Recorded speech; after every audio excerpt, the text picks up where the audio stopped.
Good afternoon, students. Today we take the new topic coronary artery disease.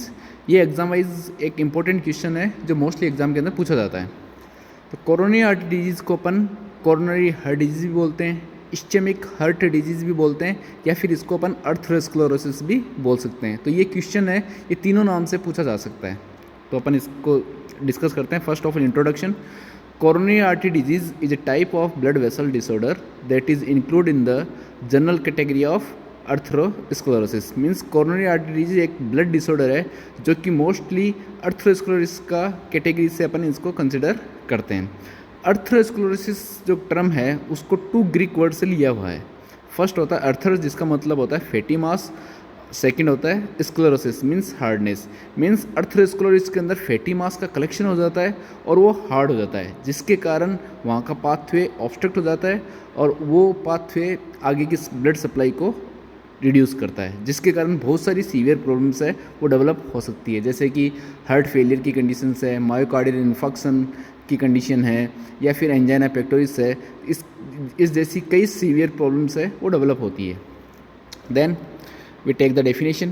Coronary artery disease is characterized by the accumulation of fatty deposition, जिसको अपन प्लेक्यू बोलते हैं, along the innermost layer of the coronary artery. Means coronary artery disease is a condition है जिसके अंदर fatty deposition का accumulation हो जाता है. मीन्स जो coronary artery की innermost layer होती है उसके अंदर फैट का कलेक्शन हो जाता है, फैट का डिपोजिशन हो जाता है, जिसको अपन प्लेक्यू भी बोल सकते हैं या फिर इसको अपन अरेथ्रोमा भी बोलते हैं. और ये जब डिपोजिशन होता है तो ये क्या करता है, पाथवे को ऑब्स्ट्रक्ट करता है, नैरो करता है और ब्लड फ्लो को आगे की तरफ रिड्यूस करता है. तो कोरोनरी आर्टरी है वो हार्ट को ब्लड सप्लाई करती है, तो इसके कारण हार्ट की जो मायोकार्डियम लेयर है वहाँ पर ब्लड सप्लाई रिड्यूस होगी, और जब ब्लड सप्लाई रिड्यूस होगी तो वहाँ पे हार्ट की लेयर है वो डैमेज होना स्टार्ट हो जाएगी. तो इसके कारण बहुत सारी सीवियर प्रॉब्लम्स अपीयर होती है. Then the enlarge lesions can cause a critical narrowing of the coronary artery lumen, resulting in decrease coronary blood flow and inadequate supply of oxygen to the heart muscles. जैसे कि मैंने पहले भी बताया कि जब ये लीजन्स एनलार्ज होते हैं तो ये नैरोइंग कोज करते हैं कोरोनरी आर्टरी ल्यूमन के अंदर, जिसके कारण कोरोनरी ब्लड फ्लो रिड्यूस होता है, डिक्रीज होता है, और ऑक्सीजन की सप्लाई उसके साथ साथ डिक्रीज हो जाती है, और वो सप्लाई हार्ट मसल्स को प्रॉपर्ली नहीं पहुंच पाती, जिसके कारण हार्ट की मसल्स है वो डैमेज होना स्टार्ट हो जाती है और बहुत सारी सीवियर प्रॉब्लम्स हार्ट से रिलेटेड अपीयर होती है. तो ये था इसका डेफिनेशन कि कोरोनरी आर्टरी डिजीज़ क्या होती है. अब आते हैं अपन रिस्क फैक्टर पे. तो इसके रिस्क फैक्टर को 2 टाइप्स के अंदर डिवाइड किया गया है, मॉडिफाइंग रिस्क फैक्टर और non modifying risk factor. Modifying risk factor वो रिस्क फैक्टर है जिसको अपन खुद कंट्रोल कर सकते हैं. मीन्स इसके अंदर अपन अपनी लाइफ स्टाइल के अंदर चेंजेस करके, पर्सनल हैबिट्स के अंदर चेंजेस करके, मेडिकेशंस का यूज करके इन रिस्क फैक्टर को मॉडिफाई कर सकते हैं. और नॉन मॉडिफाइड रिस्क फैक्टर वो रिस्क फैक्टर होते हैं जिसको अपना खुद का कंट्रोल नहीं रहता है. मीन्स अपन इसको मॉडिफाई नहीं कर पाते हैं, जैसे कि एज है, हेरिडिटी डिसऑर्डर्स है, तो इनको अपन मॉडिफाई नहीं कर पाएंगे. तो फर्स्ट ऑफ ऑल लेते हैं अपन मॉडिफाइंग रिस्क फैक्टर्स. तो मॉडिफाइंग रिस्क फैक्टर के अंदर फर्स्ट आता है हाई ब्लड कोलेस्ट्रॉल लेवल, जिसको अपन हाइपरलिपिडीमिया बोल सकते हैं. तो कोलेस्ट्रॉल लेवल यदि 240 mg/dl से अबव चला जाता है तो वो ये कोरोनरी आर्टरी डिजीज़ को डेवलप करने के लिए रिस्क के चांसेस रहता है. देन सिगरेट स्मोकिंग है, टोबैको यूज़ है, तो ये दोनों क्या करते हैं, वैसो कॉन्स्ट्रिक्शन करते हैं और वो मायोकार्डियम ऑक्सीजन डिमांड को इंक्रीज़ करते हैं. और मायोकार्डियम ऑक्सीजन डिमांड जब इंक्रीज़ होती है तो वहाँ पे ब्लड वेसल्स डैमेज होती है और फिर वहाँ पे प्लेक्यू का फॉर्मेशन होता है. तो ये कंडीशंस भी कोज कर सकती है. हाइपरटेंशन, जैसे कि अपने जो पहले डिसऑर्डर पढ़ा था हाइपरटेंशन, तो हाइपरटेंशन के कारण क्या होता है, वैसो कॉन्स्ट्रिक्शन होता है और वो मायोकार्डियन ऑक्सीजन डिमांड को इंक्रीज़ करता है. जब ऑक्सीजन डिमांड इंक्रीज़ होगी तो वही वहाँ की ब्लड वेसल्स डैमेज होना स्टार्ट होगी और हार्ट है वो एक्सेस अमाउंट के अंदर फंक्शन करेगा, तो वो कंडीशंस भी अर्थरोस्क्लेरोसिस को डेवलप कर सकती है. डायबिटीज़ मेलाइटस मोस्टली हाइपरटेंशन की रिस्क को इंक्रीज़ करता है, ओबेसिटी को इंक्रीज़ करता है, या फिर जो लिपिड लेवल है उसको एलिवेटेड करता है. तो ये कंडीशंस भी में डेवलप करती है coronary artery disease. Then physical inactivity means अपनी जो सेडेंट्री लाइफ स्टाइल है वो ओबेसिटी को इंक्रीज़ करती है, हाइपरटेंशन और हाइपरलिपिडीमिया को इंक्रीज़ करती है. तो ये सारे फैक्टर्स अपने पहले भी डिस्कस किए हैं, ये सारे फैक्टर्स रेस्पॉन्सिबल होते हैं for the developing of the CAD. Then obesity, तो ओबेसिटी का मीन्स अपना शरीर का वज़न इंक्रीज़ हो रहा है, मोटापा है, मीन्स अपने शरीर के अकॉर्डिंग अपन को ब्लड सप्लाई भी ज़्यादा चाहिए होती है, तो वो क्या करती है, हार्ट का वर्कलोड को इंक्रीज़ करती है और हाइपरटेंशन की रिस्क को इंक्रीज़ करती है। Then diabetes mellitus, glucose intolerance, hyperlipidemia के सिम्टम्स है वो अपीयर करती है। तो ये सारी प्रॉब्लम्स है वो कोरोनरी आर्टरी डिजीज़ को लीड्स कर सकती है। तो ये ओबेसिटी भी एक टाइप से रिस्क फैक्टर है जो डेवलप करता है कोरोनरी आर्टरी डिजीज़। देन आता है स्ट्रेस या फिर टाइप ए पर्सनैलिटी। तो ये type A personality means excessive activity वाले पर्सन है या स्ट्रेसफुल कंडीशन वाले पेशेंट है, तो वो क्या करते हैं, उनके अंदर हार्ट का वर्कलोड इंक्रीज होता है और हाइपरटेंशन की रिस्क इंक्रीज होती है, और ये दोनों फैक्टर है वो वैसे भी CAD के लिए रिस्पॉन्सिबल होते हैं। तो यानी मेन फैक्टर इसके क्या है, या तो हार्ट का वर्कलोड इंक्रीज होना, हाइपरटेंशन की कंडीशंस डेवलप होना, या फिर ब्लड लिपिड लेवल है वो इंक्रीज हो जाना। तो ये सारे ऐसे फैक्टर्स या वैसो कॉन्स्ट्रिक्शन है, तो ये चारों पांचों फैक्टर्स है बहुत सारी सीवियर प्रॉब्लम्स के कारण डेवलप होते हैं और CAD की कंडीशंस को इंक्रीज करते हैं। अब आते हैं इसके नेक्स्ट फैक्टर पे। देन नेक्स्ट फैक्टर है एलिवेटेड सीरम होमोसाइटिसिन, यानी ये क्या करता है, CAD की रिस्क को इंक्रीज करता है, क्योंकि फूड के अंदर बहुत सारे फॉलिक एसिड कंटेंट रहते हैं और वो ये हीमोसाइटिसिन लेवल को रिड्यूस करते हैं, तो उसके कारण भी कंडीशंस डेवलप हो सकती है। Then lack of estrogen in womens, womens के अंदर ईस्ट्रोजन की सप्लाई जब डिक्रीज होती है तो उसके कारण भी लिपिड लेवल का इंक्रीज हो सकता है, हाइपरटेंशन के चांसेस इंक्रीज हो सकते हैं, और कहीं ना कहीं ये कंडीशंस है वो लीड्स टू द CAD होती है। तो ये सारे ऐसे फैक्टर्स हैं जो इस कंडीशंस को डेवलप करते हैं। देन आते हैं नॉन मॉडिफाइबल रिस्क फैक्टर, यानी इन फैक्टर्स को अपन मॉडिफाई नहीं कर सकते हैं। बाकी जो अपने पहले फैक्टर पढ़े थे, जैसे कि हाइपरटेंशन की कंडीशन है, ईस्ट्रोजन का लेवल है, या फिर फिजिकल इनएक्टिविटी है, डायबिटीज़ मेलाइटस है, स्ट्रेस है, तो इन सब को अपन मॉडिफाई करके और CAD के चांसेस को रिड्यूस कर सकते हैं। लेकिन ये जो नेक्स्ट फैक्टर्स हैं नॉन मॉडिफाइबल रिस्क फैक्टर, इनको अपन रिड्यूस नहीं कर सकते। यदि किसी पर्सन का फैमिली हिस्ट्री है कोरोनरी आर्टरी डिजीज़ की, तो उनको होने के चांसेस हो सकते हैं। देन इंक्रीजिंग एज, यानी अबाउ 55-45 एज के बाद में कोरोनरी आर्टरी डिजीज़ के चांसेस बढ़ जाते हैं। जेंडर, तो जेंडर के अंदर मोस्टली जो ये कंडीशंस है वो 3 times more often in mens than the pre menopausal womens, यानी मेंस के अंदर ये कंडीशन ज़्यादा होती है। देन रेस, तो रेस के अंदर ये जो अफ्रीकन अमेरिकन पर्सनस होते हैं उनके अंदर ये कंडीशंस के चांसेस ज़्यादा होते हैं। तो ये सारे ऐसे फैक्टर्स है जो नॉन मॉडिफाइबल है, इसको अपन चेंज नहीं कर सकते, इनके अंदर ये कंडीशन डेवलप होगी तो होगी ही। अब आते हैं इसकी क्लिनिकल मैनिफेस्टेशन के अंदर।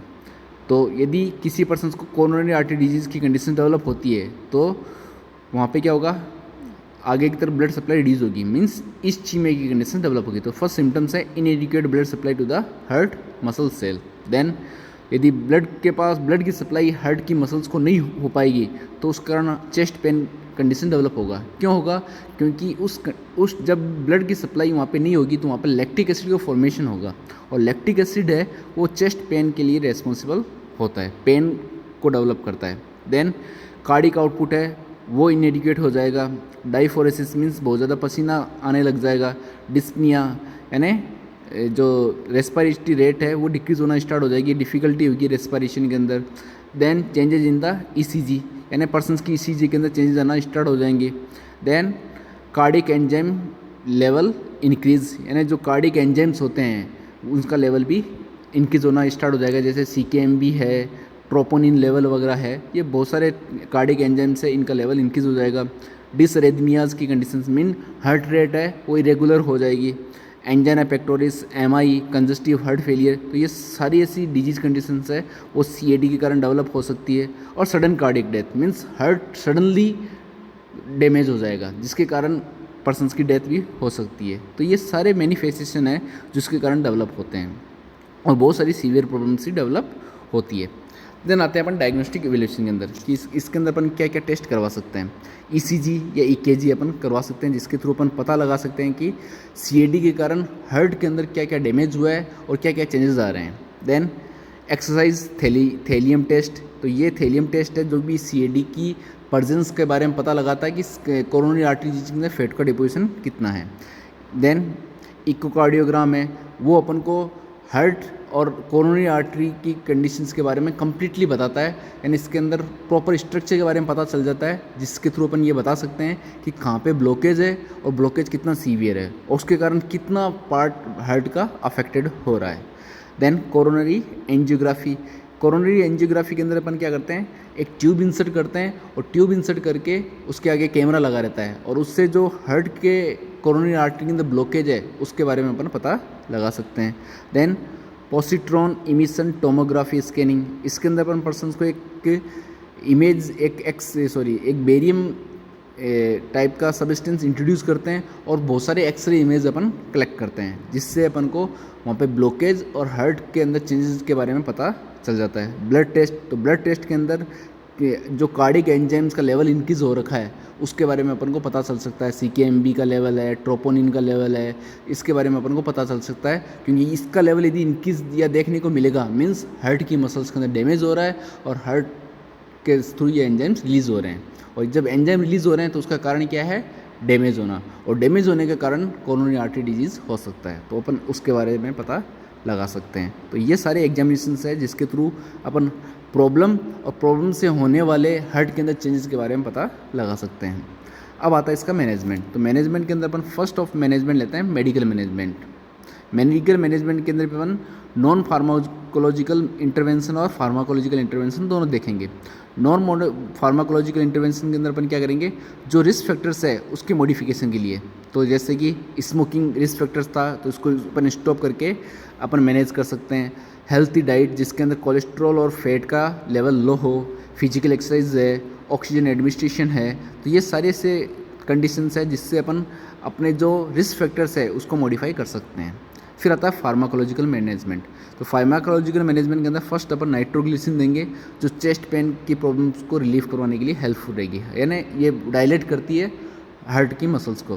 देन बीटा ब्लॉकर्स है जो अपन प्रोपोनेल और मेटाप्रोलोल और एटिनॉल के बारे में देंगे। कैल्शियम चैनल ब्लॉकर्स है जिसके लिए अपन एम्लोडिपिन, पेरापामिल और डिल्टीजेपान अपन प्रोवाइड कर सकते हैं। एंटी प्लेटलेट्स और एंटी कोगुलेंट मेडिकेशन देंगे।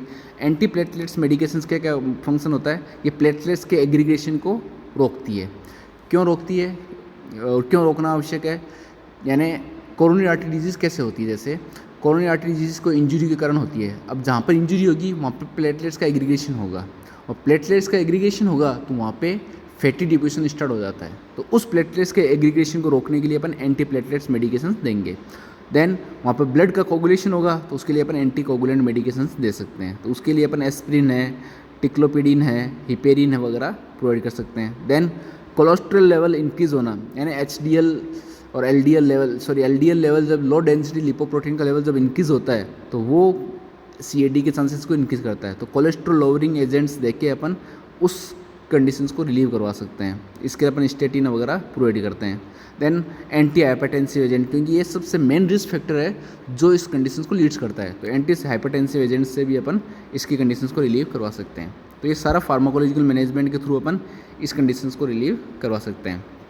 फिर आता है इसका सर्जिकल मैनेजमेंट। तो सर्जिकल मैनेजमेंट के अंदर फर्स्ट आता है coronary angioplasty, then coronary artery bypass surgery, atherectomy, coronary stent या फिर surgical revascularisation of affected artery. तो इसके अंदर फर्स्ट ऑफ ऑल अपन लेते हैं coronary artery bypass surgery. Coronary artery bypass surgery का मतलब होता है जैसे कि आपने सुना होगा कि इस शहर से बाईपास निकली है, यानी शहर के अंदर ट्रैफिक ज़्यादा हो गया तो अपन क्या करते हैं, बाईपास निकाल देते हैं। तो सेम ऐसी ही सर्जरी परफॉर्म की जाती है कि जब कहीं पर ब्लॉकेज ज़्यादा हो जाता है और वहाँ से ब्लड सप्लाई जब नहीं हो पाती है तो अपन क्या करते हैं, एक अलग से बाईपास बना के और ब्लड सप्लाई को इम्प्रूव करते हैं। तो इसके अंदर क्या होगा, coronary bypass surgery is the most definitive treatment. Coronary artery bypass surgery is a surgical procedure in which one और मोर blocked coronary artery are bypassed by the blood vessel graft to restore normal blood flow to the heart। Means एक से ज़्यादा यदि coronary artery block हो जाती है तो अपन blood vessels को ग्राफ्ट करके और बाईपास बनाते हैं और जो नॉर्मल ब्लड फ्लो है हार्ट की तरफ उसको अपन रिस्टोर कर सकते हैं। तो इसके लिए अपन क्या करते हैं, पेशेंट की ओन आर्टरी और वेंस है जो कि चेस्ट, लेग या आर्म के अंदर लोकेट होती है उसको अपन लेते हैं और उसको लेके और जहाँ पे ब्लॉकेज है उस ब्लॉकेज से पहले से लेके और ब्लॉकेज की बात तक अपन कलेक्ट कर देते हैं, यानी graft goes around the blockage artery to create new pathway, और एक नया पाथवे बन जाता है, तो जिससे क्या होता है ऑक्सीजन रिच ब्लड सप्लाई होती है हार्ट के पास प्रॉपरली। तो कोरोनरी आर्टरी बाईपास सर्जरी से अपन इसको ट्रीट कर सकते हैं। फिर नेक्स्ट आती है percutaneous transluminal coronary angioplasty. Percutaneous transluminal coronary angioplasty के अंदर अपन क्या करते हैं, पर इसके अंदर अपन एक मिनिमम इन्वेसिव प्रोसीजर है जिसके अंदर ब्लॉक कोरोनरी आर्टरी को अपन ओपन करते हैं। कैसे ओपन करते हैं, इसके थ्रू अपन क्या करते हैं, एक बेलून है वो एक एंजियोप्लास्टिक ट्यूब के आगे कनेक्ट करते हैं, यानी छोटा बेलून है वो अपन अटैच करते हैं एक कैथेटर के एंड के ऊपर, और फिर अपन उस बेलून को कोरोनरी आर्टरी के अंदर लेके जाते हैं। कहाँ से लेके जाते हैं, जैसे कि जो अपनी फीमोरल आर्टरी है उससे अपन लेके जा सकते हैं। तो फीमोरल आर्टरी के थ्रू अपन उस बेलून को कोरोनरी आर्टरी तक लेके जाते हैं, और लेके जाके वहाँ पर उसको जाके बेलून को इन्फ्लेट करते हैं, फुला देते हैं। फुलाने से क्या होगा, कहाँ पे फुलाएंगे, जहाँ पे प्लेक्यू है उस जगह पे लेके जाएंगे और वहाँ पे फुला देंगे। फुलाने से जो प्लेक्यू है, जो वहाँ पे कलेक्शन है, वो फ्लैट हो जाएंगे, वहाँ से रिमूव हो जाएंगे और अगेंस्ट द आर्टरी लाइनिंग वो चिपक जाएंगे, जिससे वो पाथवे है क्या हो जाएगा, वाइड हो जाएगा, ओपन हो जाएगा, और फिर अपन बेलून को वापस डिफ्लेट करके और निकाल लेंगे। तो ये प्रोसीजर से भी अपन इसको ट्रीट कर सकते हैं। फिर आता है एक कोरोनरी स्टेंट। कोरोनरी स्टेंट के अंदर क्या करते हैं, जैसे यहाँ पर अपन बेलून लेके गए थे, तो स्टेंट के अंदर एक जाली नुमा अपन डिवाइस लेके जाते हैं, जाली सी होती है, उस डिवाइस को सेम बेलून की तरह ही अपन कोरोनरी आर्टरी के ब्लॉकेज पॉइंट पे लेके जाते हैं और लेके जाके वहाँ पर उसको फुला देते हैं। यानी एक बेलून लेते हैं, बेलून के ऊपर अपन जाली नुमा वो स्टेंट लेते हैं, स्टेंट, और उस बेलून को वहाँ पे जाके फुलाएंगे और फुला के बेलून को वापस डिफ्लेक्ट करके रिमूव कर लेंगे, और जो ये जालीनुमा संरचना है उसको वहीं पर छोड़ के आ जाएंगे, जिससे वहाँ पे बार बार प्लेक्यू का फॉर्मेशन नहीं हो पाएगा। तो इससे अपन इस तरह से ट्रीट कर सकते हैं। तो कोरोनरी स्टेंट से भी अपन इसको ट्रीट कर सकते हैं। ये सारे क्या है, इसका सर्जिकल मैनेजमेंट है। देन इसके अंदर और भी आते हैं, जैसे कि surgical revascularisation of affected artery, यानी जो आर्टरी अफेक्टेड है उसको अपन रिमूव कर सकते हैं। जैसे कि blood clot from the arteries को अपन रिमूव कर सकते हैं, जिसको अपन एम्बोलेक्टमी को बोल सकते हैं। एम्बोलस का फॉर्मेशन हो गया, एम्बोलस को रिमूव कर देंगे। थ्रोम्बेक्टोमी के अंदर थ्रोम्बस को आर्टरी से रिमूव कर सकते हैं, या फिर एंड्रेक्ट्रेक्टोमी, इसके अंदर अपन क्या करते हैं, अर्थरोस्क्लेरोटिक प्लेक्यू को आर्टरी से रिमूव करते हैं। तो ये सबसे फर्स्टली है जो अपन प्रोसीजर करेंगे। इसके बाद जो अलग अलग प्रोसीजर है उसका भी अपन यूज कर सकते हैं। तो ये सारे क्या है, सर्जिकल मैनेजमेंट है। देन इसका नर्सिंग मैनेजमेंट है, ये तुम्हें खुद लिखना है अपने अकॉर्डिंग कि इसके अंदर अपन क्या क्या नर्सिंग मैनेजमेंट कर सकते हैं। अब नर्सिंग मैनेजमेंट इसका पूरा सिम्टम्स पे डिपेंड होता है। जैसे कि इसके अंदर चेस्ट पेन हुआ था तो एक चेस्ट पेन से रिलेटेड नर्सिंग डायग्नोसिस बना सकते हैं अपन। देन मायोकार्डियल टिश्यू परफ्यूजन वो अल्टर्ड होता है तो उससे रिलेटेड अपन नर्सिंग डायग्नोसिस बना सकते हैं। देन इसके अंदर कार्डिक आउटपुट रिड्यूस होता है तो उससे रिलेटेड नर्सिंग डायग्नोसिस बना सकते हैं। ब्लड सप्लाई प्रॉपर्ली नहीं हो पाती यानी गैस एक्सचेंज, तो उससे रिलेटेड नर्सिंग डायग्नोसिस बना सकते हैं। तो ये सारे नर्सिंग डायग्नोसिस अपने इसके अंदर बना सकते हैं। तो ये तुम्हें खुद अपने अकॉर्डिंग बनाना है। नेक्स्ट डिजीज़ जब हम पढ़ेंगे MI तो उसके अंदर मैं एक नर्सिंग केयर प्लान बताऊंगा।